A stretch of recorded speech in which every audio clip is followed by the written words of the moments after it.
Welcome or welcome back, you guys. It's Emily. Today we're over here at EA Tarot and we are doing a super fun tarot tag.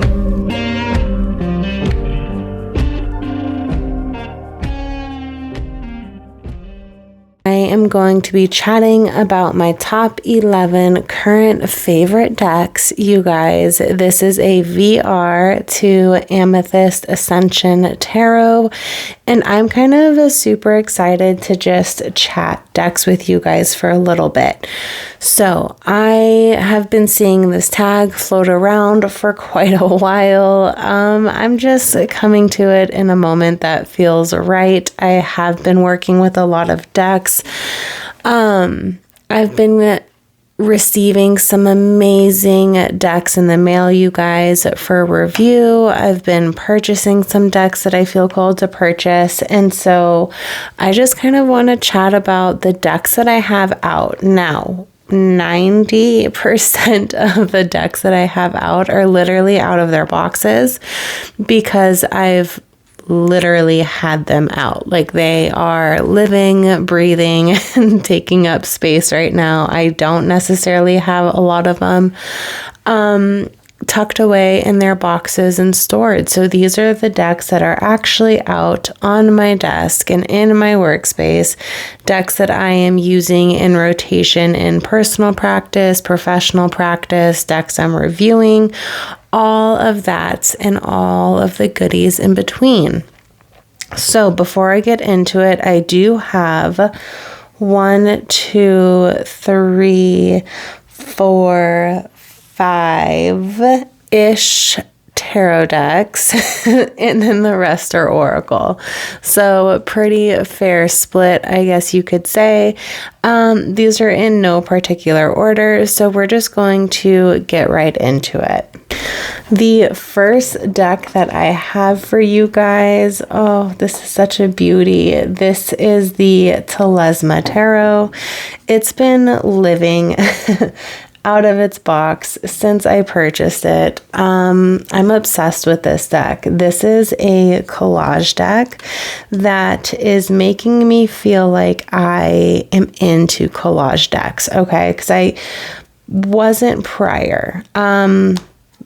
Full disclosure, this deck has nudity in it. If you don't like that, please feel free to use the timestamps and jump ahead. I love nudity in my decks. I love it so much. So just a heads up here, you will see some nudity within my decks.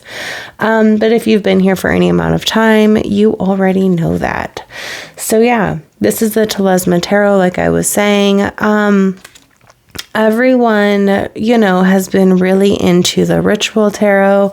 I've seen some amazing videos featuring decks like that, and I wanted to be into it. It didn't call out to me. So when I found the Lacrimosa and it was like literally screaming my name, I was so excited. And so I purchased it immediately. I love this deck, you guys. It's hot, it's fiery. That's where, Lacrimosa, the name comes from. And so as we're moving into some warmer months, I just really wanted a deck to embody that energy.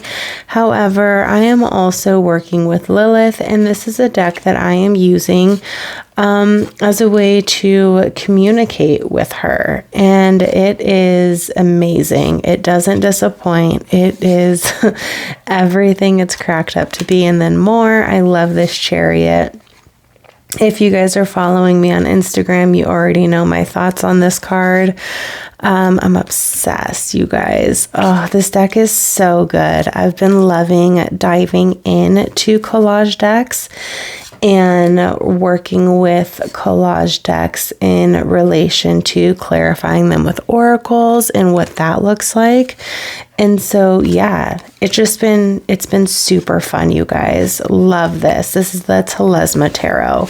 Again, it's remaining out because it is, it's living out of its box. I'm loving this deck so much.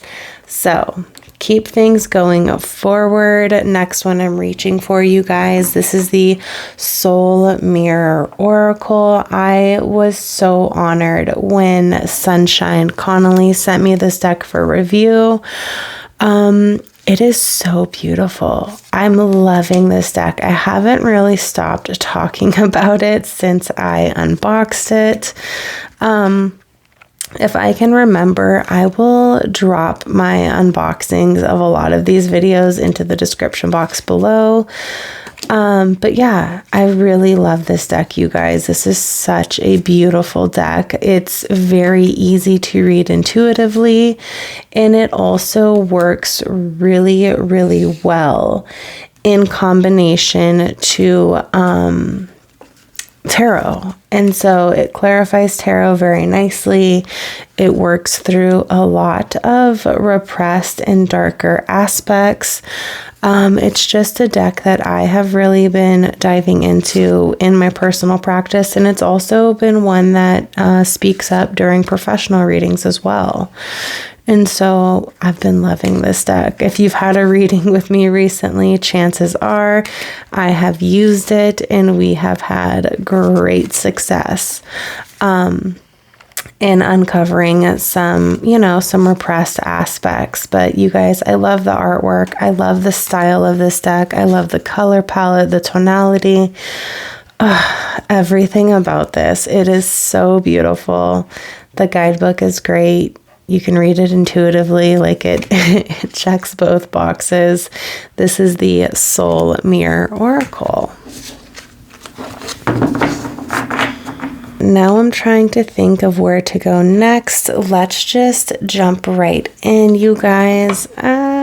Love this. You guys already know I have the Lacrimosa Tarot. I just unboxed this and I just uploaded it. Probably by the time this video is uploaded, this unboxing will have been up for a day or so. Very, very new to my collection. I just feel honored to have a Rose Bay deck, honestly. I didn't want to miss out. I do like this. It's not an art style that I was familiar with prior to working with and purchasing the deck. However, now that I have it, I really, really love it. The Six of Wands speaks so much to me. You guys, I adore this deck. I think it's really beautiful. I love the black that we have in it. It is such a dark deck, but it plays really nicely against some, it softens things up, but in a way that is still intense, soft and intense, I guess you could say, which is something I am very much into. I love this Hermit. There's a ton of skulls in this deck. I love that. There's a ton of flowers and roses. It's just a really all around really beautiful deck. This Nine of Swords is everything. I love this Nine of Swords so much. Yeah, it's just gorgeous artwork, you guys. I think Rose Bay did such an amazing job here. I truly love this deck. Look at how luscious that is for an Ace of Coins or Ace of Pentacles. Oh, it is so beautiful. I've been having a ton of fun pairing this with another deck that's on the list, as well as some others that I didn't put on the list. But yeah, I love this. It's just such a beautiful deck, you guys. Lighten the mood a little bit. I have been working with the Pot Tarot. This has been super fun. It is a very chill deck. This is my April monthly overview deck pull deck. And so basically I just go to my monthly overview calendar. Each month I pick one deck and I pull a single card every day, jot down a couple keywords from the guidebook, and call it a day. It's a very simple and easy practice.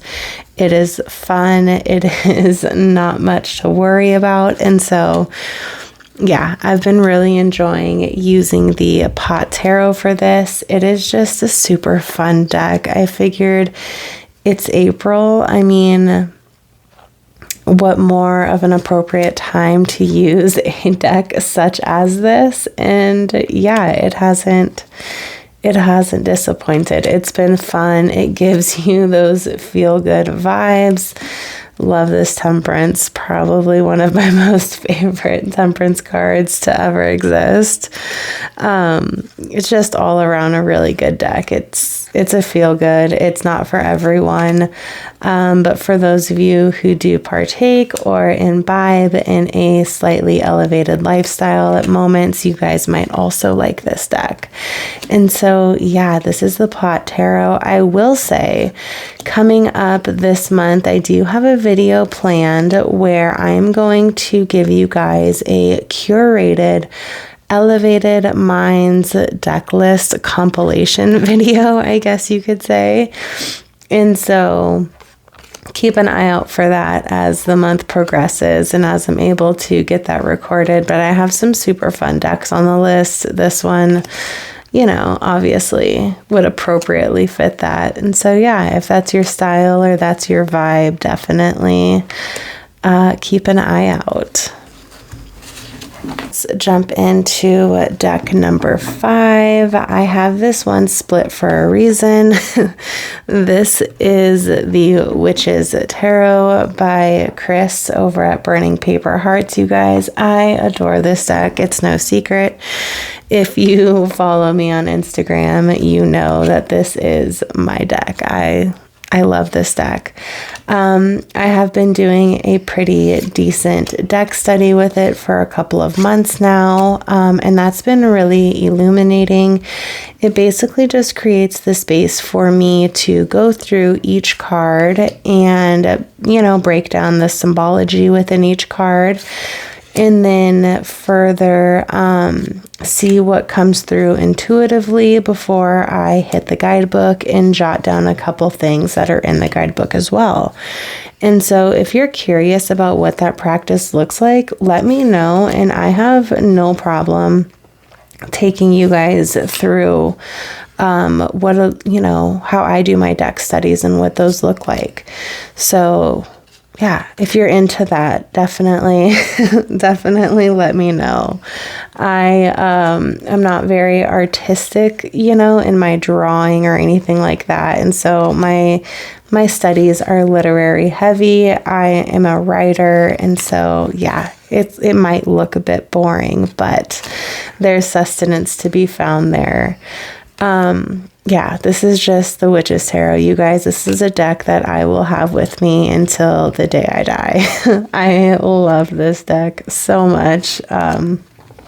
It's definitely my soul deck. And so, yeah, there is nudity. This Ace of Coins, delicious. I think I need this in an actual like framed print. Same with this Queen of Wands. I need this in a framed print as well. It's just really, really beautiful work, you guys. So yeah, that is the Witch's Tarot by Chris at Burning Paper Hearts. And I guess I could speak on why the deck is split, because I have already worked through all of these. I just have a few left that I need to go through, and then my deck study of this will be complete. So yeah. Next up, you guys, I have my Wild Unknown archetypes. This is the mass market version that's been out for a while. It's not the Pocket Oracle. It's huge. And this is one of those decks that when I'm really working through some things, this deck always comes forward. And so I think it was the third deck I ever had in my collection. I started off with like the Wild Unknown. So I have the Wild Unknown Tarot, the Animal Spirits Oracle, and then I have this. And aside from an RWS deck, these were like my first, non-traditional decks, and I just really love this one. I love all of my Wild Unknown decks, but this one is one that I can return to time and time again and get something new out of it every time. Now, that could be because there's so much in these decks, you know, and I think her guidebooks, like Kim has amazing guidebooks, you guys. There's always something to take away from them. I love working with this, and I love working with it with the guidebook. She does give like extra resources. For example, you have like the vow, and then within the guidebook, she'll give her explanation of the card and the artwork. And then she has like, you know, if you want to dive deeper, there's like poetry that she references or song lyrics that she references. And it really just kind of opens the mind a bit more. And so I love this deck. I'm so happy I have it. It's a favorite. It's not going anywhere. It does pair actually nicely with a lot of decks that I have in my collection, making it an easy reader. And so, yeah, I love this deck. I'm also contemplating on getting the Alchemy deck by her. It's been out for a while. I haven't jumped on it because this deck is packed with so many cards and so much good stuff. I didn't know if I need it. But if you guys by chance have the Alchemy Oracle by Kim Krans, let me know what you think of it, because I'm curious about grabbing it. I just don't know yet. So yeah. Keeping things moving, you guys, I have the Outlaw Oracle. I love this deck. it is so good. It is so good, you guys. This is a feel-good deck. Again, I love it. It's beautiful. It feels so good in my hands. The messages that come through here are phenomenal, and I don't think it's any surprise how much I really love photographic decks. I love this turquoise card too. But I love photographic decks, you guys. It is just my happy place. It's where I feel good. It's the most relatable for me. You guys, I love this deck. I really do. This is the first edition. There is a second edition that has 2 revised cards. I may need to grab that at some point, but I don't know. I'm really partial to this one. Hillary, the creator of it, was so kind to send me this deck for review last year, and I haven't necessarily put it down since I got it. And so, yeah, it's a good one, you guys. This is one of the cards that she changed the image on, and I love the image change. I'm not going to lie. I like this card, but what she changed the image to in the second edition, I love. And so, yeah, I don't know. It's a good deck, you guys. It's a vibe. It's very much outlaw. It's very much rebel. And, you know, like rebel without a cause, I guess you could say. And I relate so hard to that as an archetype. I relate so hard to that as a lifestyle. It's just perfect. Absolutely perfect, you guys. That's the Outlaw Oracle. And I don't know, if you're drawn to it, definitely snag a copy. You cannot go wrong with this deck. And you guys, the packaging, the box is just... How can you not love this? Like, I love everything about this. I really do. Such a beautiful deck. You guys, we have the Bad Girl Oracle by Katie Skelly. I love this deck. I really do. It is, again, kind of falling in line with the Outlaw Oracle. It's definitely a rebel without a cause, right? It's a beautiful deck. I know that Katie Skelly is reprinting, or yeah, I think she's just reprinting, maybe doing some revisions and reprinting the tarot deck that goes with this. I really love this. Again, if you're on my Instagram at all, you have seen me do some card pulls and read a little bit from the guidebook with this deck, and I just think that it is so much fun. Again, this is a great deck to use in connection with Lilith or just the dark feminine in general. And so I guess while I'm here and speaking on this, if you guys are interested in seeing a little collection video on decks that you could use, you know, to commune with deity or the divine dark feminine, let me know, because I would love to give you guys that. But yeah, this is just a super, super fun deck. I love her guidebook too, is really good. I've just really been enjoying like working with these archetypes and kind of pulling them and seeing what comes through. The art style here is also super fun. I really love this delinquent card. I love this outlaw card. There's just so many fun archetypes here that I can just eat them up. I love the siren, you guys. There's so many. And so, yeah, this has been another current favorite. It also pairs nicely with some tarot decks that I have. And so if you're interested in seeing those, let me know. Let me know, you guys. But yeah, this is a super fun deck. It's luscious. It is inappropriate and divine all in the same breath. And so if that's your vibe, you'll get a lot out of this one. I love this. The Demon Mother. Yes. We have the Memento Mori Oracle.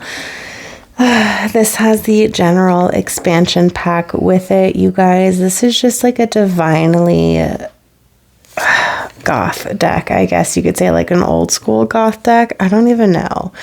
I love this.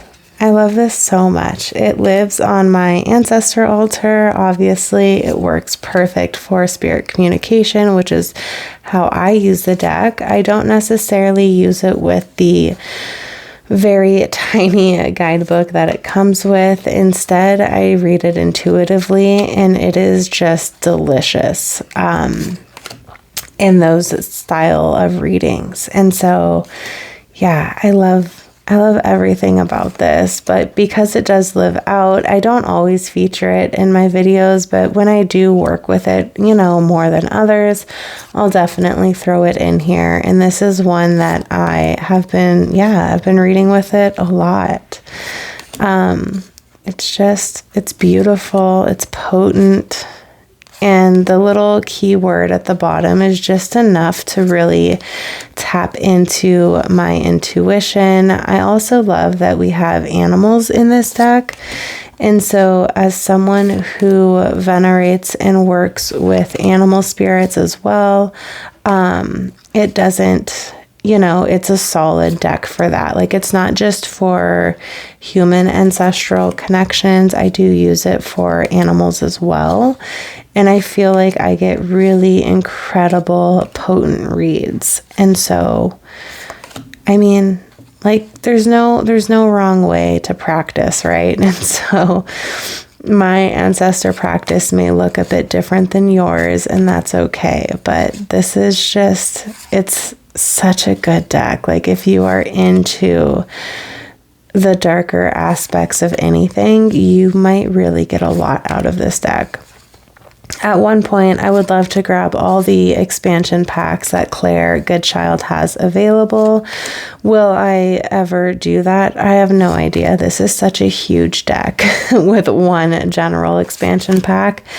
But in a perfect world, I would love to just combine all of her expansion packs with the original Memento Mori and call it a good fucking day and have a solid deck. And so I may not, who knows, but yeah, this is just such a good deck, you guys. With 2 decks left to go, I can't believe I have gone through these in such an efficient manner, it feels like. I have the Mary Oracle 2 is the name of it. I'll make playing cards.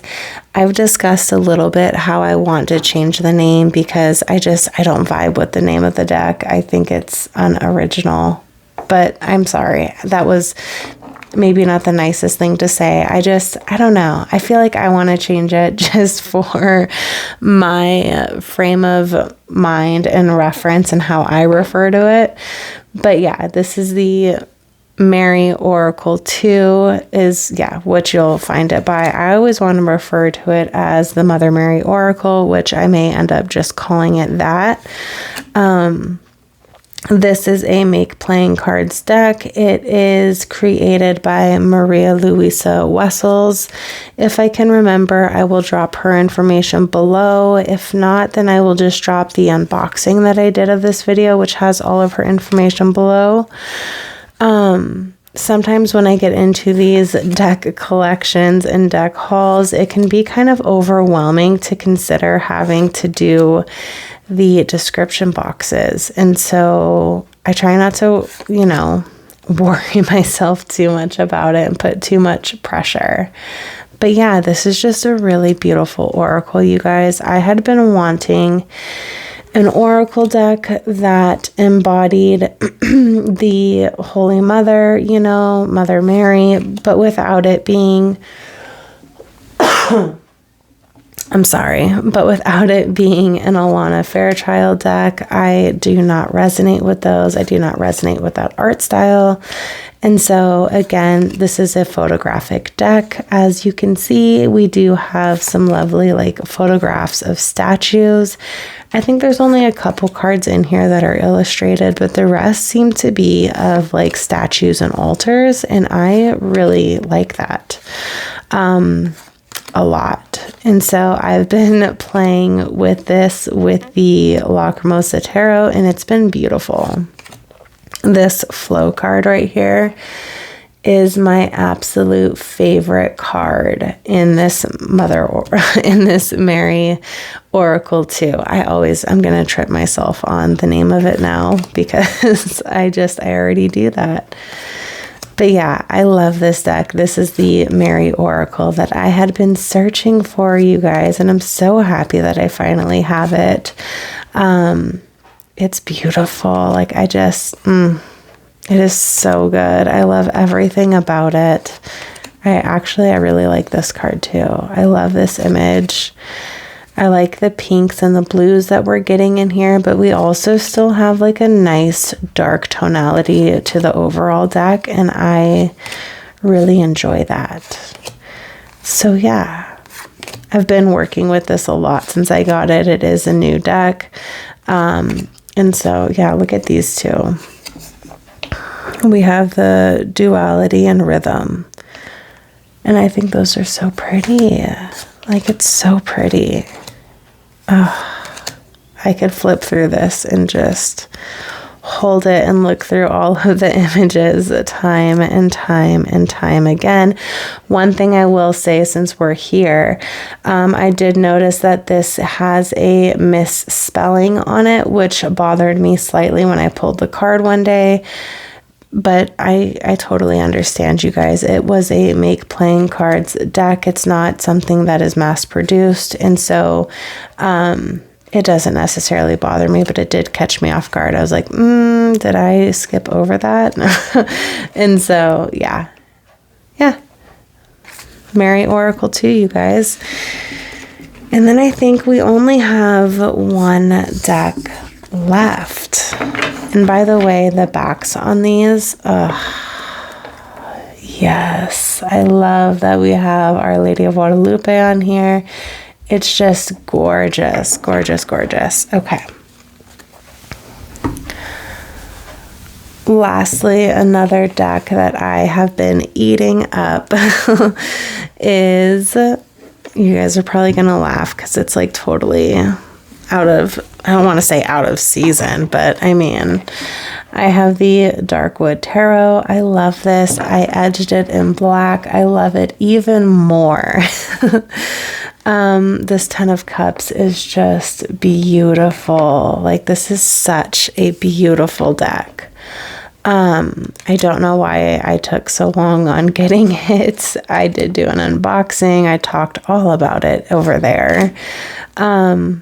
You know what? Now that I'm like looking at the decks that I have pulled out, I have actually pulled out and showed you guys a lot of my like black and gold color decks. And so maybe that's just the vibe I've been in lately, but these do have a lot of black and yellows and golds and reds, and that's kind of funny.